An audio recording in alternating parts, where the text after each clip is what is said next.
7 Secrets of the Goddess by Devdutt Pattanaik. Chapter 4. Durga's Secret. Everyone lives on the edge in fear. Part 4. In the Mahabharata is the story of the wives of the 7 celestial sages who encounter Agni, the fire god. 6 of the 7 women approach him without wearing symbols of marriage. As a result, the heat and light of the fire god makes them pregnant.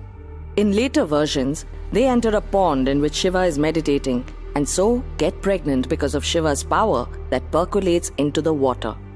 Their husbands accuse them of infidelity and cast them out of the house. They abort the fetuses in their bodies and go into the forest. The aborted fetuses set the forest afire. When the flames die out, the 6 fetuses merge into a single child, the warlord Skanda, also known as Murugan. The women try to attack him, but he calms them down by acknowledging them as his mothers and declares that whosoever fails to respect them will suffer. They will have the power to cause miscarriages and kill children with measles, pox, and cholera. Thus, outside the village, often associated with the Grama Devi herself, are shrines of goddesses associated with disease and death. They are called Jarimari, she who makes the body hot and feverish, or Shitala, she who makes the body cool. From time to time, she is offered neem leaves, lemons, and sour curds, along with wedding finery, to make her happy, so that she leaves the women and children of the village alone. The worship of Shitala is an interesting facet of Hinduism. In most cultures, the undesirable is wiped out. But in Hinduism, the undesirable is also considered valid and given due dignity. She who causes fever, pox, and skin rashes is worshipped as a goddess. She is considered a part of nature, an undesirable part of nature, but nature nevertheless. She is acknowledged, but respectfully asked to stay away from the household. Everyone knows the consequences of ignoring her. She will strike with vengeance, defying every fence and every rule created by man, wiping out all that culture seeks to establish. The ferocity of this aspect of Devi is evident in the story of Pediyachi Amma, found in Tamil Nadu, and even in Singapore and Malaysia, where the worship of the goddess has travelled. There was once a rather nasty king who troubled his subjects. When his wife conceived a child, the oracles foretold that if the child's feet ever touched the ground, the world would come to an end. So when the queen went into labour, not a single midwife was willing to offer her services. Finally, the goddess came out of pity for the suffering woman. As soon as the child was delivered, the goddess held the child in her arms, not wanting to put it on the ground, and asked the king for her payment. He refused to pay, knowing that the midwife could do nothing. If she placed the child on the ground, the earth would be destroyed and she would die too. The goddess was amused. She sprouted several pairs of hands. She ripped open the queen's belly.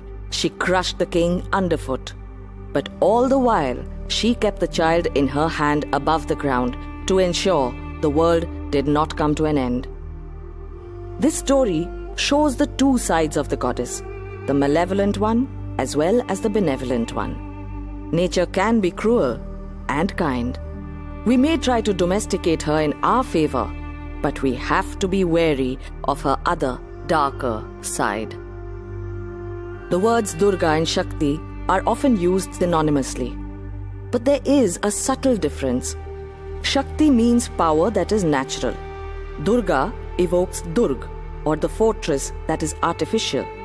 Thus, Shakti embodies energy that is natural, while Durga embodies power that is cultural. In culture, power is created through laws. These laws shift power from the strong to provide security to the weak. This makes Durga the defender of the weak, to be invoked at wartime by warriors and kings. She is the protector of the fort, the patron of kings, who rides into battle on a lion, dressed as a bride, but with unbound hair, her multiple arms bearing a variety of lethal weapons. In the Ramayana, Ravana and Ram invoke Durga. In Bengal lore, Ram offers her one of his eyes to replace a missing lotus. In the Mahabharata, the Kauravas and Pandavas invoke Durga. In Tamil lore, Arjun sacrifices his son, Aravan. Those who sacrifice end up winners. What do they sacrifice? Ram's eye and Arjun's son embody attachment. Attachment is sacrificed. Attachment to what? Attachment to our delusions, what we assume to be the truth. In the jungle, there are no heroes, villains, or victims. But in culture, there are heroes, villains, and victims. We feel we are victimized and seek heroes who will destroy villains. This is humanity's greatest delusion. One day, a king saw a hawk chase a dove. He decided to save the dove from being killed. "What will I eat now?" asked the hawk. When the king asked him to eat something else, he said, "Why should someone else die so that you can save the dove?" When the king asked him to eat something vegetarian, he replied, "Nature made me a carnivore. Do you think you can improve on nature?" Human imagination enables us to judge nature and rejects its ways. We reject the way of the jungle, which favors only the fit. We create society where rules ensure even the unfit can survive. By doing so, we create victims, villains, and heroes. The rules are supposed to save those victimized by nature, the unfit. Those who uphold the law are heroes, and those who break it are the villains. But different communities subscribe to different sets of laws. Which is the correct law? Which law works for all? Laws that favor tribal communities protect the forest, work against laws that favor agricultural communities, create more fields. Laws which favor agricultural communities do not favor urban communities, buildings and office and industrial complexes. What is fair for one is not fair for another. Laws that favor heterosexuals and exclude homosexuals. This leads to conflict, war, in which Durga is invoked.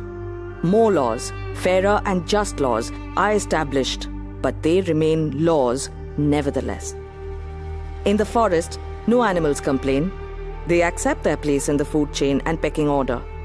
They know that nothing is permanent. A predator in one context, snake chasing rat, is a prey in another context, hawk chasing snake. A dominant alpha must give way to a younger, stronger alpha, who invariably emerges eventually. Humans seek rules that establish a permanent world, hence the quest for the elixir of immortality, Amrita, in the Puranas, which creates Amravati of the Devas. But Amravati of the Devas is constantly under siege, threatened by asuras who seek to overrun it.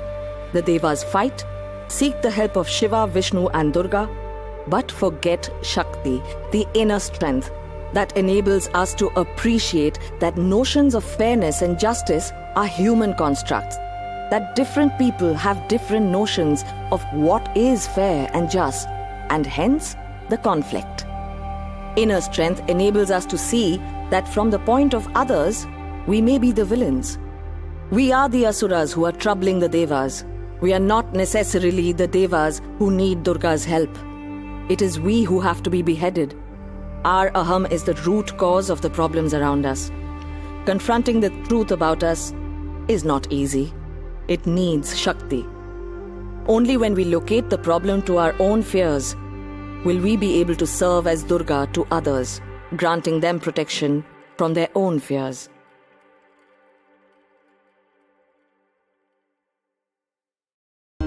Chapter 4. Durga's Secret. Everyone lives on the edge in fear. Part 3. Chapter 5. Devi's Secret. Desire and destiny create life.